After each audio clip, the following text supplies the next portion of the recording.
Cal OES is the California Governor's Office of Emergency Services. This is our headquarters. We are just on the edge of what used to be Mather Air Force Base, so East Sacramento area.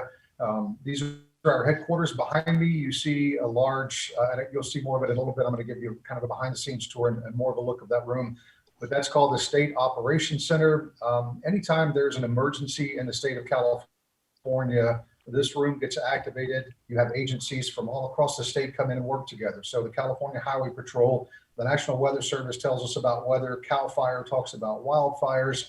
The California National Guard is in this room. Right now, during the pandemic, obviously the health departments are in here. They all come together and work together. It's a place for everybody to meet face to face, while at the same time now with COVID being very safe and social distancing. And then the exact spot that I'm standing in is our media room. So this is not a green screen behind me.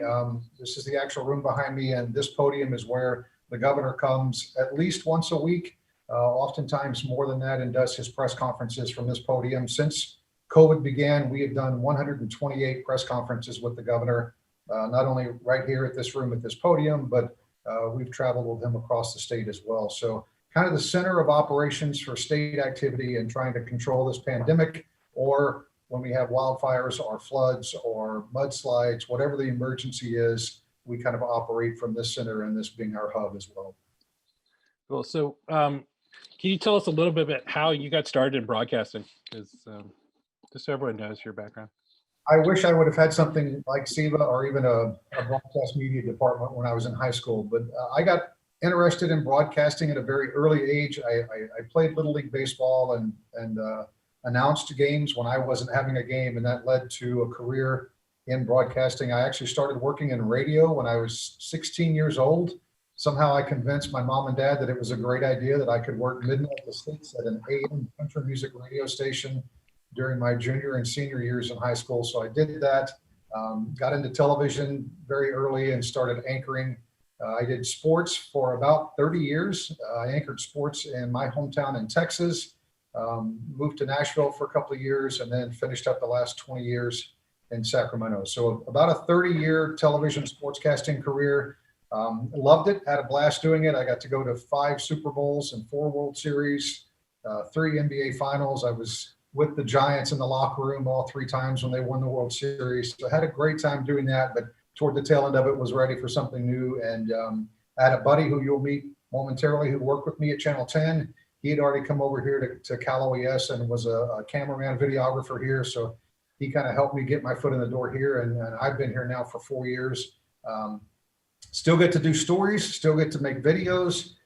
It's a different kind of video that we're doing now, but I really feel passionate and good about the work that we do at Cal OES and getting our message out of preparing and protecting the state of California in times of need. That's great. So can you kind of walk us through what your specific role is? And then I'd like to show, if we could show one of your videos too, just so everyone has a reference. Walk in front of the podium, so I'm a little bit closer now, so I'm not. Okay, great. Thanks. So our job is not only public information, but media relations. So we get phone calls from the media all over the world every day. Just today, I've been on the phone with ABC News. They want to go inside Sleep Train Arena and shoot video in Sleep Train that's now being used as a hospital. We are tomorrow, many of you probably got an alert on your phone last week saying, we're in times of COVID, please stay home if you can. We're going to do that same alert. That alert that you got on your phone was sent from this room right here. We're going to do the same thing in the San Francisco Bay Area tomorrow.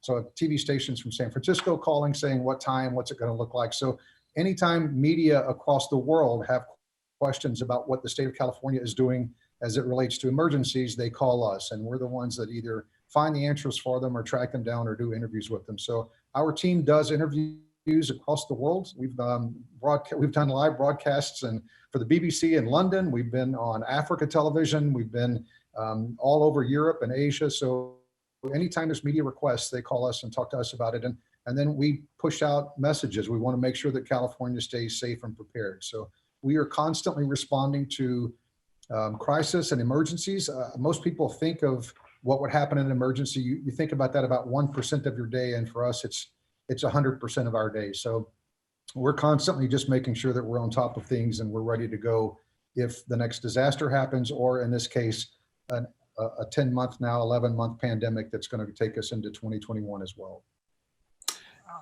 Hey, Bryan, real quick, we got a question from, I think it's Maria at Oak Hill. I'm going to bring her in here real quick, and she's going to ask her question. Maria, whenever you're ready, if you want to ask Bryan your question. Do you interview now in COVID, or do you online interview people?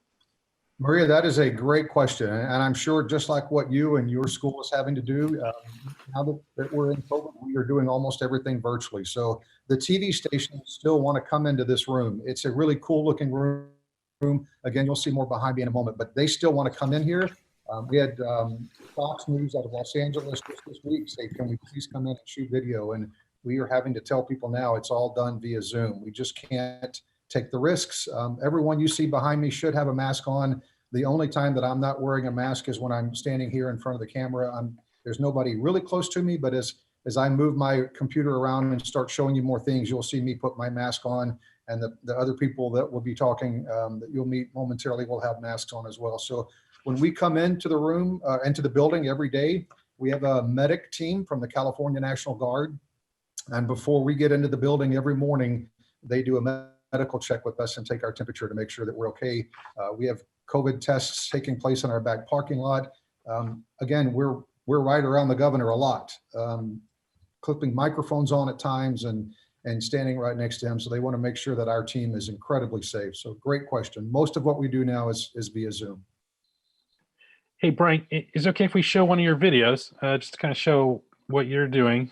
Absolutely. So right now, most of our focus is on COVID-19 and the response, but we had a really bad fire season as well. And with that fire season, not only comes homes that are burned down and people have to be evacuated, but it also, in one instance, took down the oldest redwood state forest in California. So it's in the Santa Cruz Mountains right along the coast and called Big Basin. They have trees that are in Big Basin State Park that are over 2,000 years old. They're the oldest living things on planet Earth. And they burned during this fire, but the good thing is likely they will recover. They're very resilient when it comes to wildfire. So we went down to start a different story. And when we saw the redwoods and saw what was happening down there, we decided to kind of do a story on that kind of recovery. So this was a story we did just a couple months ago in the Big Basin State Park down in the Santa Cruz area. This tree was burning significantly when all these structures burned down. The CZU Lightning Complex fire started on August the 16th.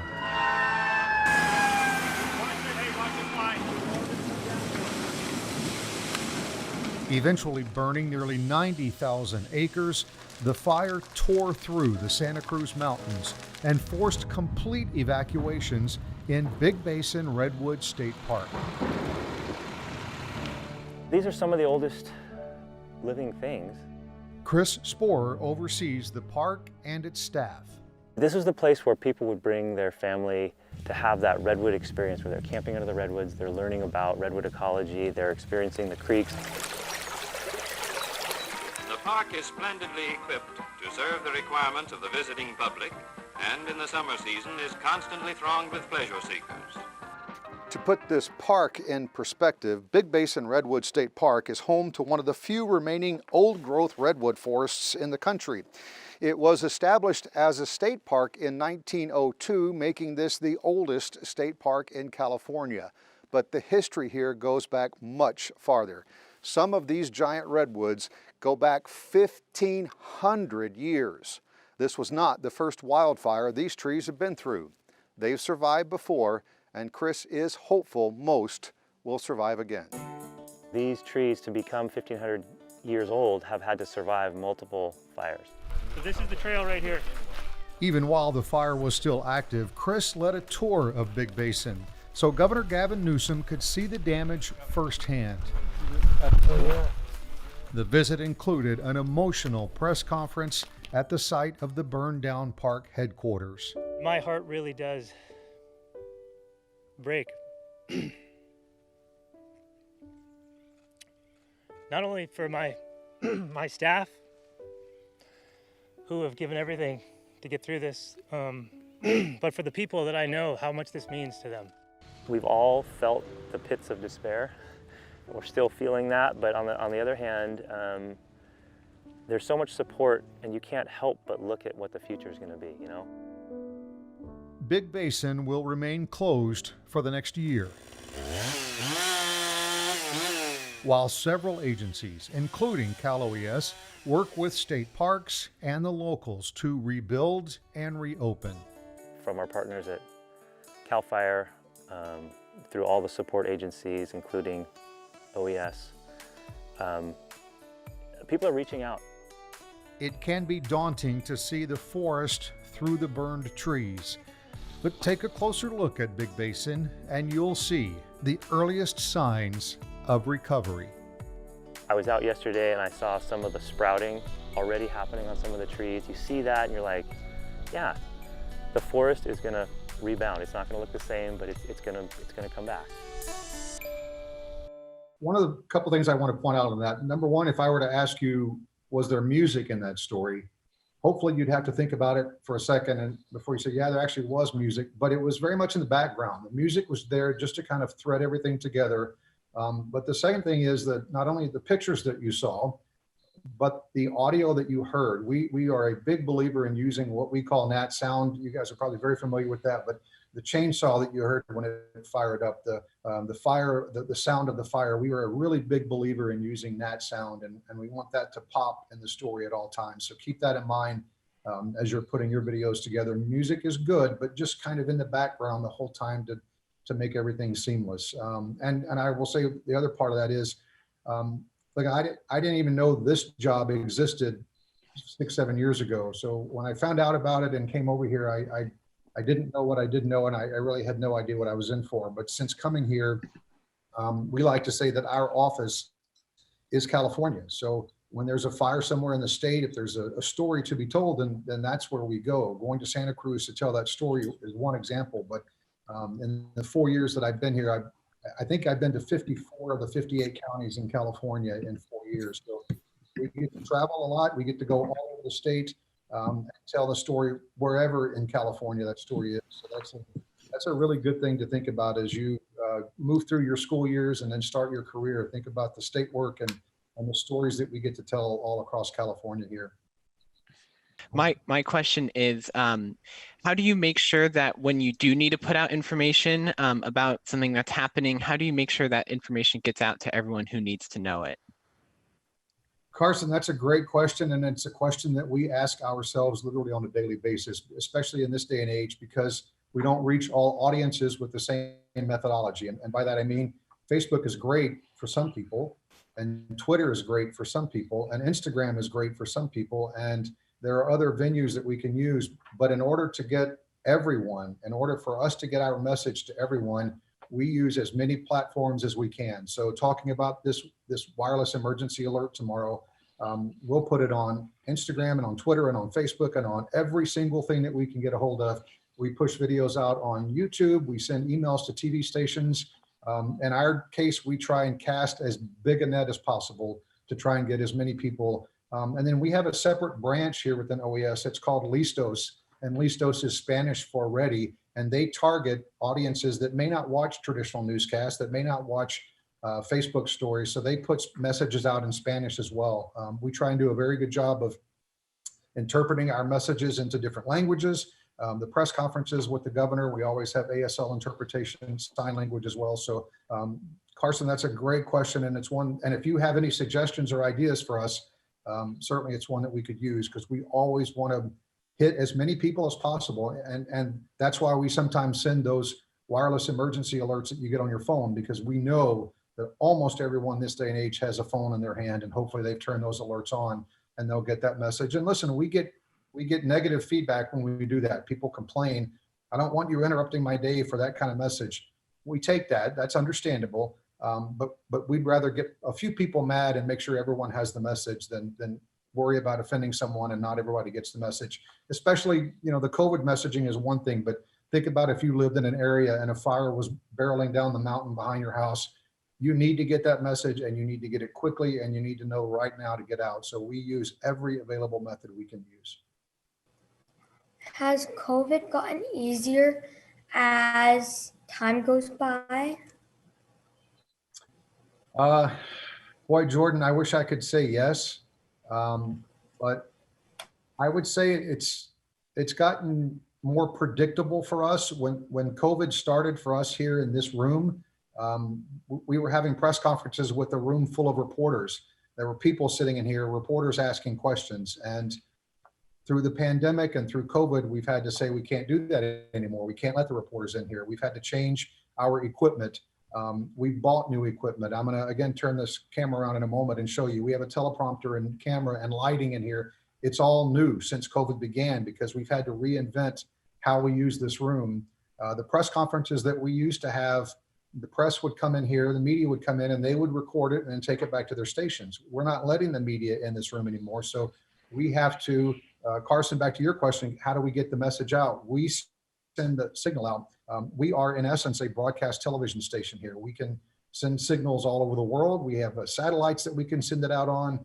We have what's called live view and TVU. It's the way that TV stations get live signals from the field now. So we've become an active TV station here, and we make sure that the stations get it. So it's not easier, I wouldn't say, but we've learned kind of, Jordan, how to transition and how to pivot. The one thing about this job is it's not very predictable. You never know walking in the doors what the day may bring.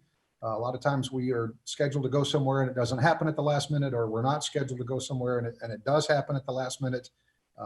We could be home last year on the 4th of July having burgers with our family, and then an earthquake happens down in Ridgecrest, and the next thing you know, you're getting ready to get on a plane somewhere. So that's kind of the unpredictability of this job, but also what keeps it incredibly interesting. So Jordan, that was a great question.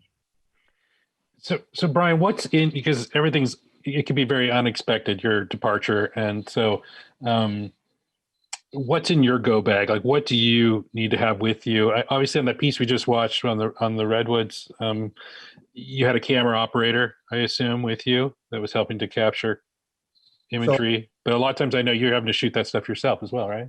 Yeah, I'm going to introduce you to John Larimore, who is the man who worked with me at Channel 10 for 20 years and then has been with me here as well. So we've worked together for coming up on 25 years now, and he's standing beside with all of his equipment. So when you mentioned go bag, there's two aspects of it. There's one aspect of personal items. So we always have a change of clothes, like our uniforms that we wear, fire boots, fire gear, the yellow fire gear that you see. We have helmets and goggles.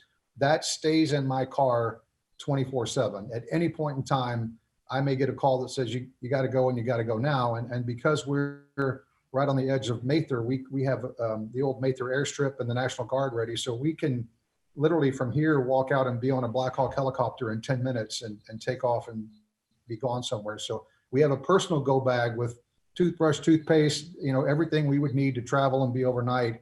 And then we have our gear go bag. So the cameras, the lights, we have big versions that live here in the room, and we have smaller, medium-sized versions that we take on the road locally, and then smaller versions that we can call kind of run and gun, almost like a cell phone size, but a little bit bigger than that. So we have different go bags that are always ready to go, always packed, and for us that we can walk out the door really at any point in time. And Doug, I don't know if you've got some still pictures that we could show of. Oh, of course. Yeah. We do press conferences with the governor on the road as well. So we may wind up, a couple of weeks ago, we were down in Southern California and Valencia. The governor did a press conference from a new facility that started, that it's able to do COVID testing, and it just opened up. So we went down there with him. Actually went twice. We went down there one time and it got canceled, and we drove back from LA, and then 2 days later drove back down again to do it. So that kind of goes to that unexpected nature that we have. So I was going to bring up these stills. I just want to make sure everyone knows that some of these images are from before COVID. So, you're going to see people that don't have masks as well. So, okay, here we go. Let me pull that up. Okay. So this is the governor having a press conference at the state capitol. And Doug, that was a great point that you made. This is pre-COVID. The back of the head you see there is John Larimore, our photographer that you'll meet in a moment, but that's the media room inside the state capitol. I think actually the man speaking at the podium is my direct boss. His name is Mark Ghilarducci. He's the director of Cal OES, and then the governor is off to the right of the podium there. But you also see Dr. Galley, the state health expert. That's the media room at the state capitol. which can no longer be used because reporters aren't able to cram in like that. But that's what we were doing at the time. All right. This was when the cruise ship came into Oakland, the Mercy cruise ship, and that's the governor holding a press conference. The lady standing beside him is the mayor of Oakland, Libby Schaaf. And then I'll also point out that the gentleman in the back of the room standing next to the window, the governor travels with quite a bit of Secret Service. They're CHP officers. So everywhere he goes, the Secret Service is there with him. We do not only the press conferences with the governor, but he also does videos. He'll record videos or do live streams with people. So we've done live streams with The Rock. We've done live streams with Ellen. We've done live streams with Arnold Schwarzenegger, former President Clinton. So there you see The Rock. As a matter of fact, once we finished a press conference, they did an Instagram live chat for a while. It's very cool to be able to see that happening and ask questions. I mentioned President Clinton. There he is doing a meeting with President Clinton in a private Zoom.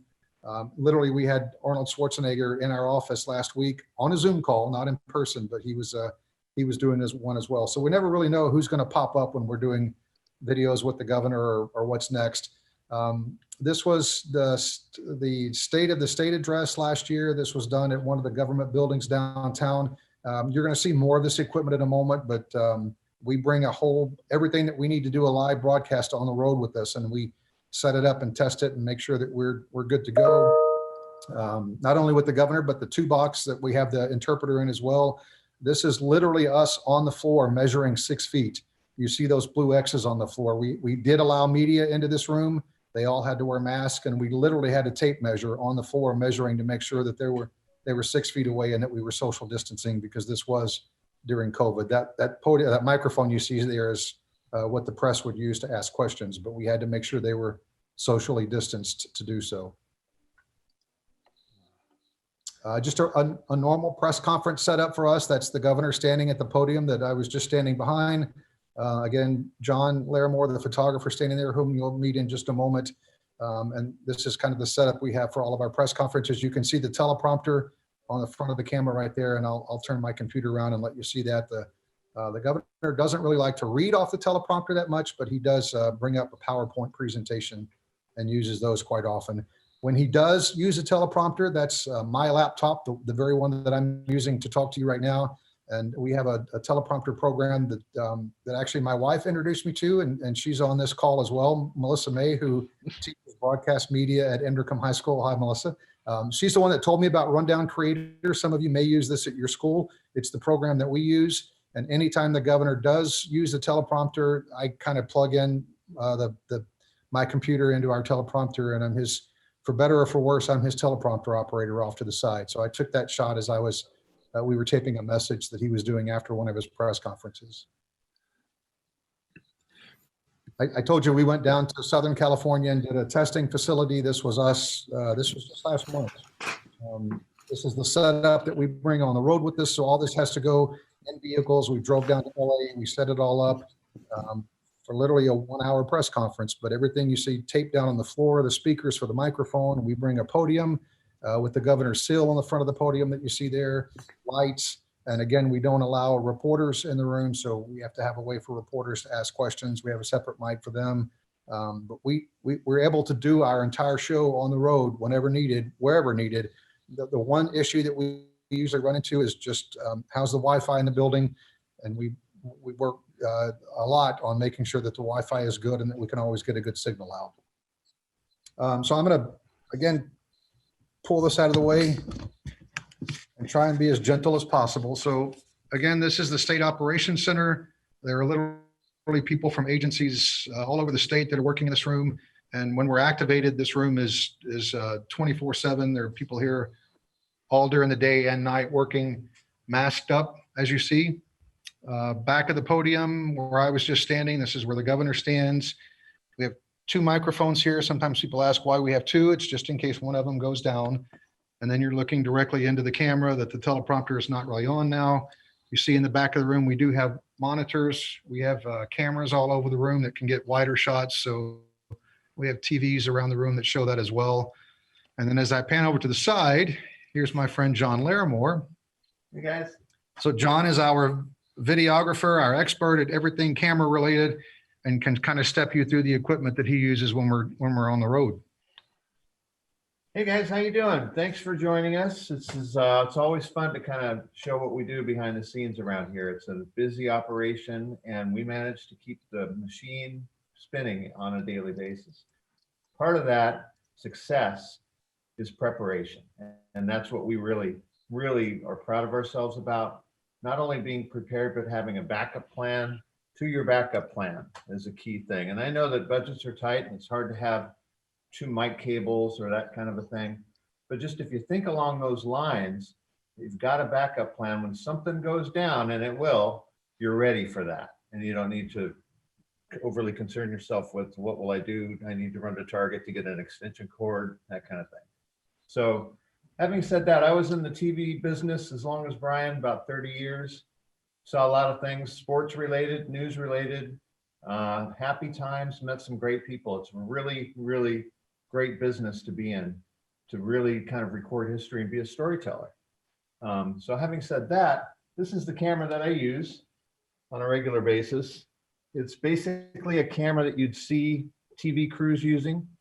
It's called a Sony Z450, and it's beautiful. I love it. It comes right off. You can take it off. And you've seen TV photographers using this kind of a setup, and it's really great. It's heavy, but it takes beautiful pictures. It's adaptable. It's easy to, on the fly, to change your settings and that kind of a thing. And it just clicks right in. There are going to be times where this camera may not be the best tool for the job. So in that case, we've got a little guy over here. And this guy is also 4K. As you know, these days, 4K cameras are everywhere. But this one is really nice. It's got a wireless receiver, and I use it frequently. Great stabilization, lots of room on the cards. It's really, technology's been great. And for lighting, I'll use, everything needs to be portable. This has got a battery on the back, so there's no cables to worry about. And then it's a pretty bright light, and it works great. And you can dial in daylight color temps, indoor color temps, whatever you need. So the tools are great, but you need fundamentals when you get into telling a story. So if you go into a story thinking the very basic things, clean audio, wide, medium, and tight on your shots, and an opening and a closing shot, you're halfway there. So I'm glad you guys are all really interested checking this out. That's great. Hey, John, do you end up editing your own stuff? I do. Yeah, we use Adobe Premiere, and it's great. It's the suite with Photoshop and After Effects and Lightroom, and it works great. That's great. Nick, I know we've got some questions there. You want to work a couple in? Yeah, I think we got one here from Madison from Markoffer. Let me see, Madison, if I can find you. Yep, here you are. Yeah, Madison, let me add you to the spotlight here. You want to go ahead and ask your question here? Yes, please. Is it hard to set up your expensive equipment like for press conferences? Hi, Madison. No, it's not actually. In the room here, we have everything already set up, right? So we've got the camera we use for the press conferences. It's in place. It's hardwired to our control room. That's all set up. For the field, that's the gear that I'll use for press conferences. And it's pretty simple. We've got it down to a science. These days with computers, you can go straight live to Facebook or straight live to YouTube, Periscope, and it works great. We've got it down to a science. We've done it, like Bryan said, 100 and some odd pressers this year, so we've got it down to a pretty good science. So Madison, the big camera here does not leave this room. This camera and this teleprompter stays here permanently. Even when we're not doing press conferences with the governor, we've got a couple of videos we'll be shooting in here tomorrow. We're constantly shooting videos for other agencies. So this camera never leaves the room. which is why John has his cameras and his toys that he can take anytime we have to go on the road. Awesome. I think we have another question here. Maria from Oak Hill, I think you got a couple more questions. Let's see. Do you want to ask some of your questions real quick? Let me spotlight you. Yes, please. One of my questions is, has the governor ever been absent on a day he has to have a meeting? If so, do they reschedule the meeting, or is there someone to replace him? Yeah, Madison, that's the good thing about being the governor is if you miss a meeting, then they cancel the meeting and wait for you to reschedule. So I'm going to put this down so I don't have to hold it the whole time. Everything that we do revolves around the governor's schedule right now. So if he schedules a press conference with us and at the last minute decides he can't do it, then we just wait and do it whenever he can. So when you're the governor, everything revolves around your schedule. If he says, right now it's 4:25. If he says I want a press conference at 5 o'clock today, then we make it happen. Everything revolves around his schedule, whether it's a meeting or a press conference or whatever we do, it revolves around his schedule. But he did have a couple of weeks ago a situation where he needed to stay home. So in that case, we did not have the press conferences here. He did a Zoom into our building, and then we sent it out on the various different platforms. And that went on for a couple of weeks. And that was a pretty heavy technical lift, but we've got some pretty skilled, you'll meet Phil in a minute, pretty skilled folks that work here that can make things happen and look like it's as clean as can be. Awesome. And that was Maria from Oak Hill Elementary. Let me see. I think if we have another question here.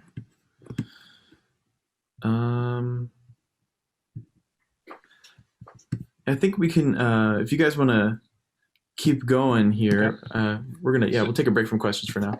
All right. So what other careers are can our students here learn about that might be available there at Cal OES?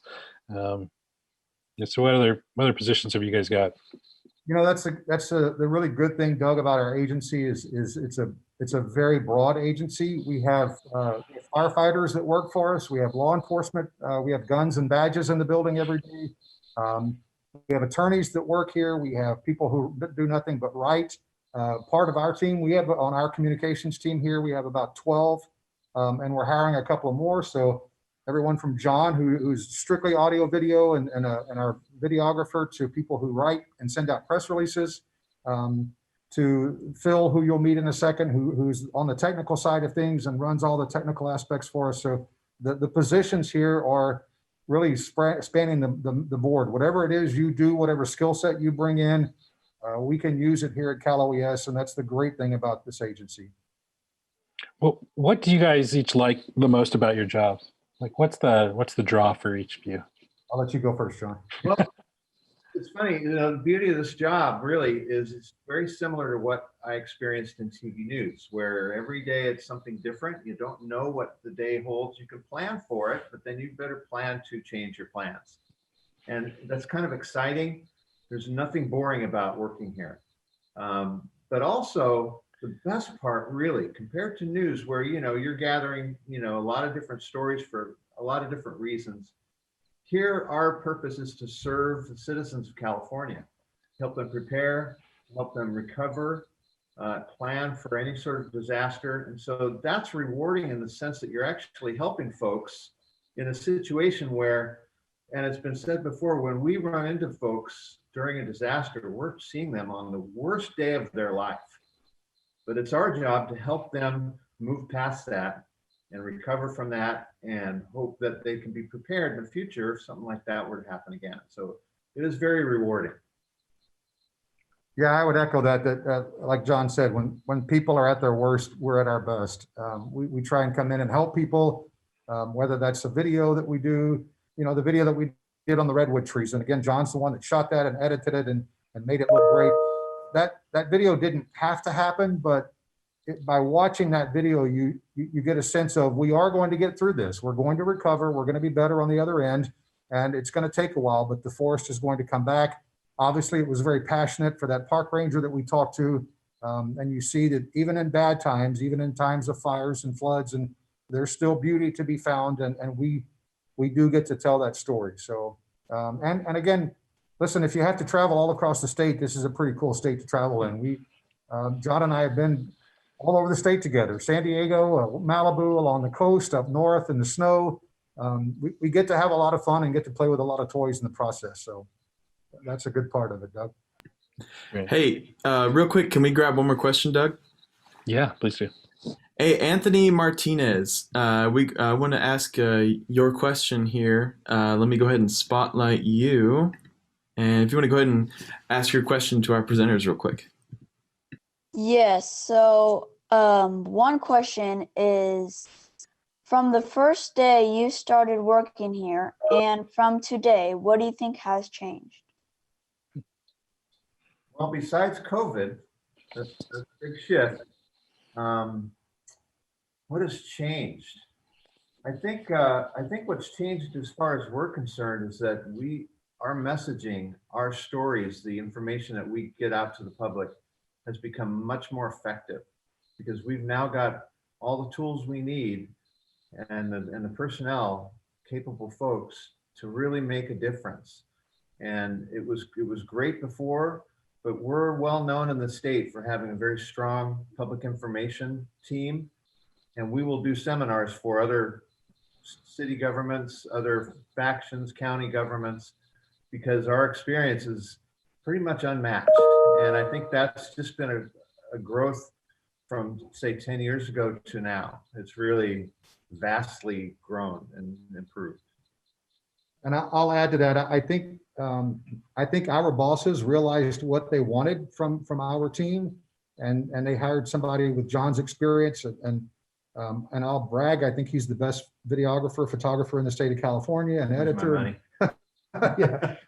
And they give us the tools that we need to do good stories. And as John mentioned, we now train other state agencies and other agencies watch the kind of videos that we do. We treat ourselves like a television station, and we're not running 6 o'clock news, but we're running crucial news when it matters and making sure that the message looks good, sounds good, is appropriate, and we get it to everybody we can. So it's changed a lot just by, we've put together a really good team that works very well together. That's great. Good question. Awesome. If we have time for one more, I'd like to get in another one. Yeah. Let's see.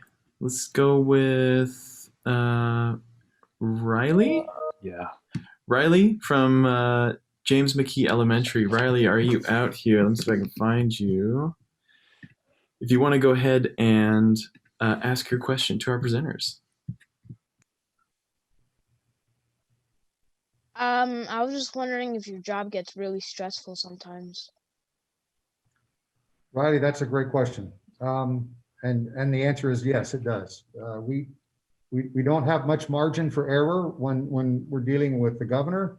It has to be right. It has to be right the first time. There's no mistakes. You can't do startovers. And when we go to these emergency situations out in the field, we have to be, we're around people who have just sometimes lost homes, sometimes lost loved ones and family members, or have just had to evacuate their home and they don't know what their home looks like. And so it's an incredibly stressful time.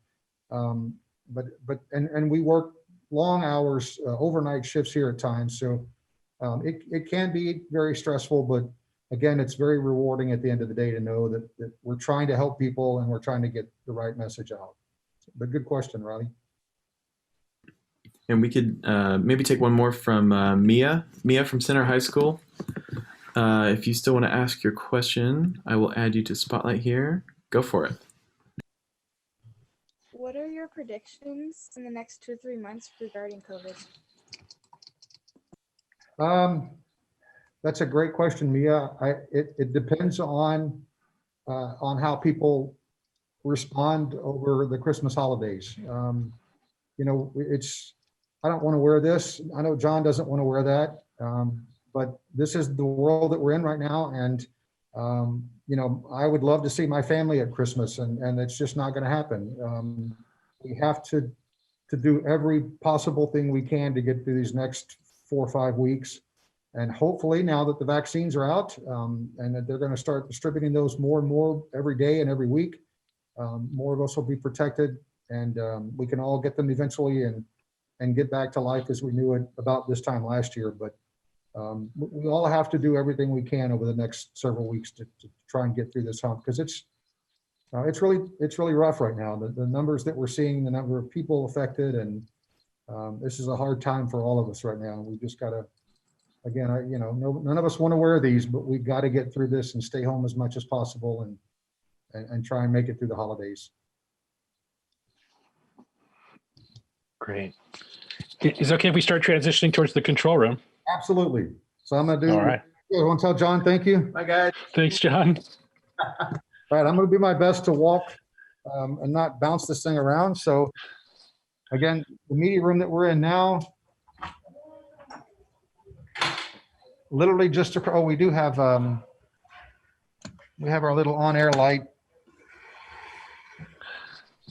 so that when we're broadcasting a press conference, we have our little flashing on-air sign up at the top. And then just across the hall, we have another flashing sign. And this is our master control room. Everybody say hi to Phil Killian. Hello. Hey, Phil. Hi. So this is the control room, basically. Hi. I want to call it the broadcast booth. So we had to run, hopefully you guys can hear me due to the mask. So we actually everything was in the other room that we were just in before. And as of this year, we actually moved. We actually had to run cabling, and we ran tons of SDI and Cat6 and all sorts of other cables, XLR. And we actually moved everything into this booth right here. As you can see, we actually have this massive storage server unit. And this is actually what houses a lot of the brains of the operation. And there's actually another one in the other room in the closet on the other side as well. So as you can see, this is a TVU unit. We have comms, we have a server rack up here, we have audio down here, we have matrix switchers, the whole 9 yards in here. We have LTN, which is basically broadcast IP over fiber to networks as well. So that way everybody can get professional quality video. And we basically use everything simultaneously here, because that's been the new normal for us. Is we, as you heard, we used to have news stations come here. Now we have to make sure everybody can get that feed.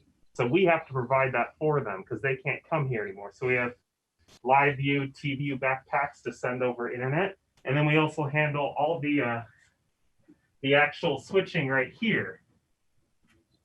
So this is where we actually make the shows every day. So as you can see, we have the control surface that we use to switch camera inputs. So that basically is just what we use. We use Livestream Studio. Typically, we have used TriCasters in the past, and we also use OBS. I'm sure some of you might be familiar with that. And yeah, so basically we can control everything here. We have the floor cameras in there, the floor camera as you saw already, but we also have on the wall, we have several PTZs, which is what you're seeing right now is actually a feed from a PTZ camera. And actually, let's see, that's that one's camera 2, I believe. So I can control those cameras from right in here. And so basically we have full capability for 4 cameras in that room to basically have remote control where I can control it if needed. So that's the SOC right there. That's actually a camera right from the wall. And so here on the screens, I typically have at least 3 screens. I'm actually looking to get more. I know it seems like a lot, but I actually do want to see all this information, because right here I have server information, and often I'll see what we're actually sending over social media on this screen. This is our control surface right here where we actually build the show. And then right here, this is where we have our TVU set up. And this is how we connect to most networks as well out there. So we actually have an agreement with KCRA. We send it to them, and they actually send it up on satellite. So anyone basically across the globe can get that feed. Wow. And your audio board?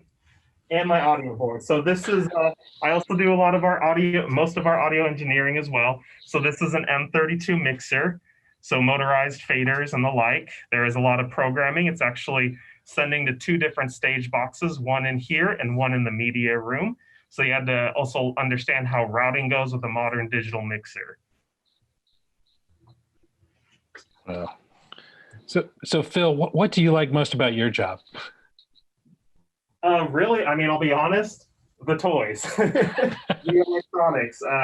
Basically, I get free reign of, I get to do a lot of the research and figure out what actually would work for us, both here in the studio, but also in the field, because as you saw, as you probably heard, we have to assemble these for in the field as well. And we always have to try to think of how can we set up a press conference without it taking 8 hours or something for setup. So we actually have mobile rack units that I've built and a few other things to help us broadcast while we're in the field. That's also why we have our backpacks with live view and TVU.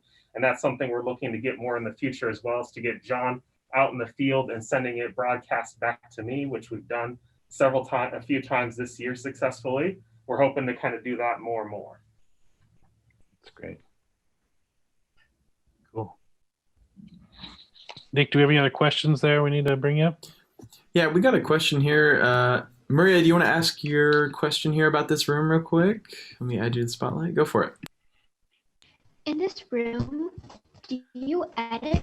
So do you write scripts for like if you ever need a film?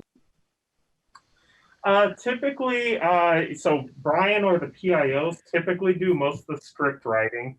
We can do some of the compiling in this room, so I actually do have Premiere.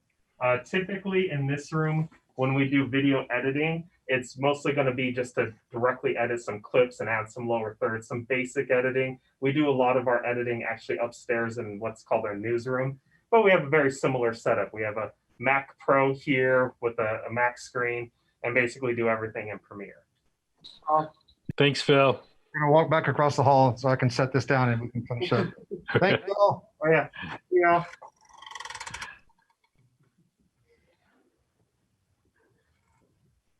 So back in the media room. All right. Then Brian, you also sent over a picture earlier today of the SOC totally full. Yeah. Let me pull that up real quick because that was pretty remarkable to see. Here it goes.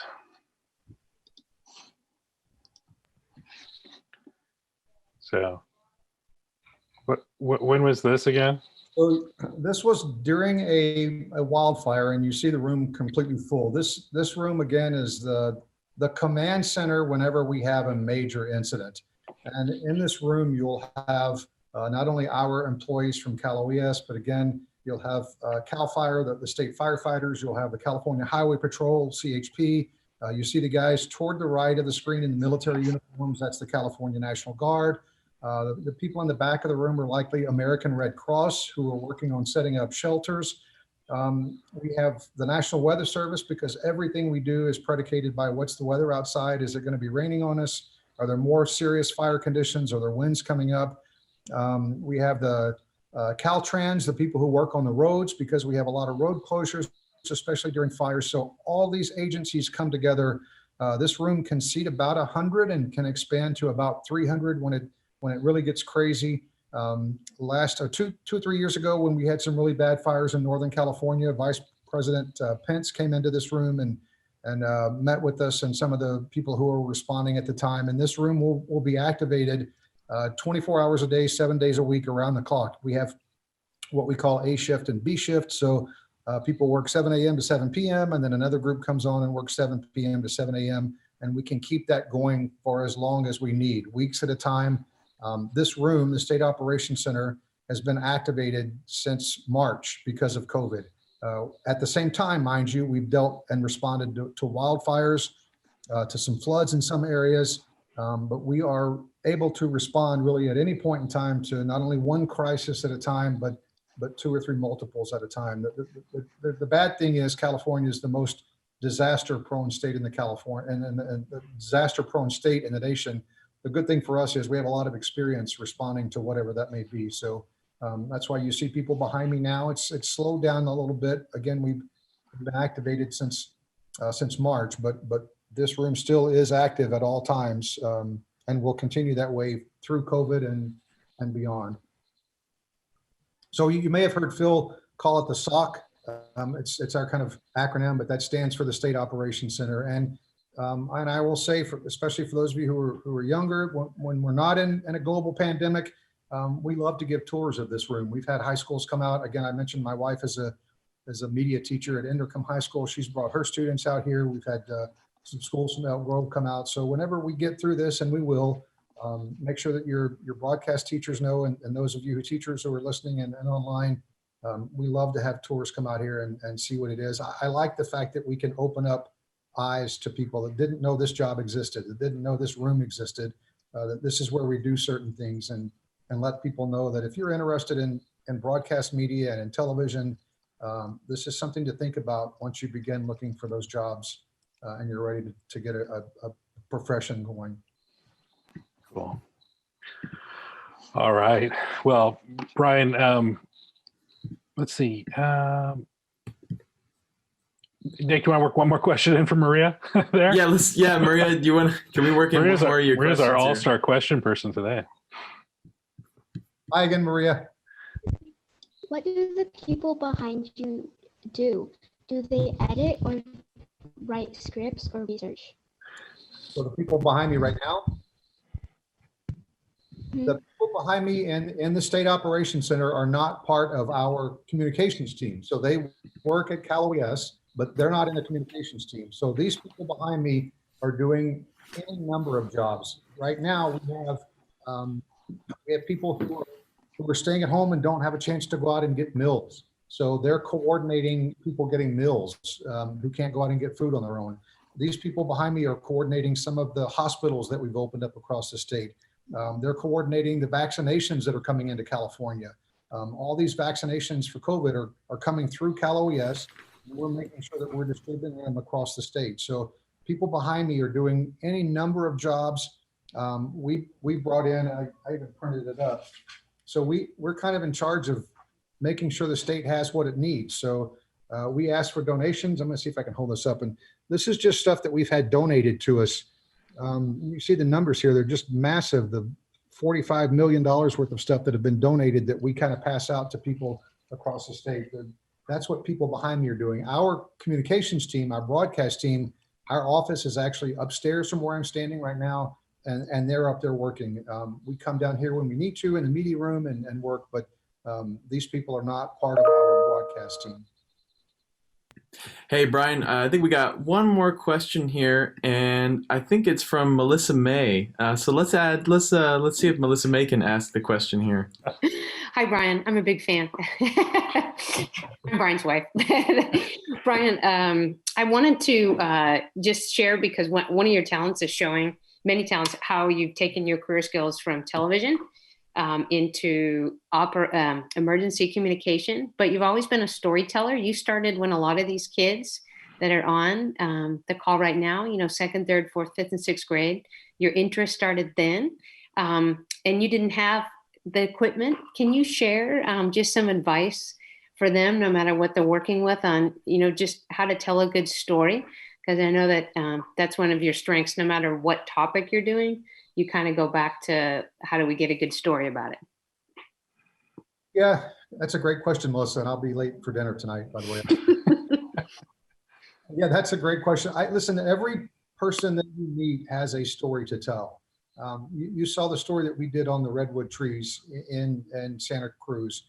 The reason we did that story is because we had gone down there with the governor for a press conference, and that gentleman that I interviewed, Chris, the park ranger, he stood up and spoke at the press conference, and he teared up, and I could tell that this fire was personal to him. He didn't lose his home, he didn't lose any family members, but these trees, this forest was his life, and it was very personal to him. And so when we met Chris and heard him tell his story, I said, we need to go back and let him, through his eyes, tell what this fire meant and what it's done. So every person that you meet has a story to share, has some kind of thing every one of you can raise your hand and tell me something about you and your family that would make me say, wow, that's pretty interesting. So we all have stories to share. And this year is a great example. every one of us 20 years from now are going to be able to talk about what it was like to go through 2020. It's impacted every single one of us in a very personal way. It's impacted every single one of us. So as we go forward, the story of living in 2020, what does it look like for you, Maria? What does it look like for you, Riley? What does it look like for every one of you at home? It's impacted us on a personal level. It's meant that we can't do certain things, or we have to now start doing certain things. So getting someone to tell their story, when we interview someone, when we talk to someone, listening to their answers and really listening to their answers and following up. It's very easy to go into an interview and I've got question 1, 2, 3, 4, and those are the 4 questions I'm going to ask. But as that person starts answering questions, they may take me in a complete different direction and tell me something interesting about them that happened. And I now no longer want to pay attention and I want to listen to what they're asking. So when you interview someone, really listen to them, do your homework, and follow up with questions, because again, all of us have a story to tell. As you're putting your videos together, remember nat sound is really important. It's okay to have music in there, but in the background, if you're telling a story, just let the music weave it all together and let the words and the images come through. As John reminds me all of the time, if we say it, if we're doing a video, if we say it, we must see it. So whatever I'm talking about, the giant redwoods, we have to see those as we're talking about them. If we don't have that on video, we have to either go out or get it or don't talk about it. We can't say something that we don't have. So as you're writing your stories, as you're putting your stories together, remember, what are people seeing as you're saying these words? That's something that we all struggle with and work with on a daily basis, even in state work at what we do. Good question. Bryan, thank you so much for spending your afternoon with us. We really appreciate your time and taking the time to talk to all the students today. So thank you. My pleasure, and I know the great work that you guys do in working with these students and trying to get projects and creative minds to do this work. So keep it up. You're blessed to have this kind of an opportunity to do this, something that I didn't have at your age. So SEVA does a great job, and the SEVACon is just a great cause and issue. And when we get through the pandemic and everything is over with, please talk to your teachers and come up here and take a tour of our building. This is a state building, so it's your building, and I'd love to show you around once we get through this pandemic.